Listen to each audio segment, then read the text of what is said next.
पाकिस्तान ने जंग के दौरान गिराए गए भारतीय राफेल तैयारों के नंबर सामने आ गए।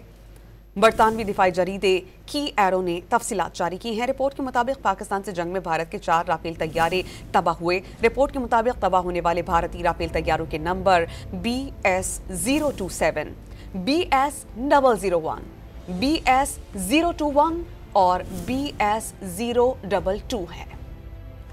आपको इस हवाले से बताएं कि भारत हमेशा ही से इनकारी रहा है, लेकिन बारहा सदर डोनाल्ड ट्रंप ने भी बताया और पाकिस्तान ने जो तैयारे गिराए और अब उसकी तस्दीक आलमी सतह पर की जा रही है। पाकिस्तान से जंग के दौरान गिराए गए भारतीय राफेल तैयारों के नंबर सामने आ गए हैं। बरतानवी दिफाई जरीदे की एरो ने इसकी डिटेल्स शेयर की हैं। जारी करदा तफसीलात के मुताबिक जो रिपोर्ट सामने आई है, पाकिस्तान से जंग में भारत के 4 राफेल तैयारे तबाह हुए हैं। इस रिपोर्ट के मुताबिक तबाह होने वाले भारतीय राफेल तैयारों के नंबर BS-027, BS-001, BS-021 और BS-022 है।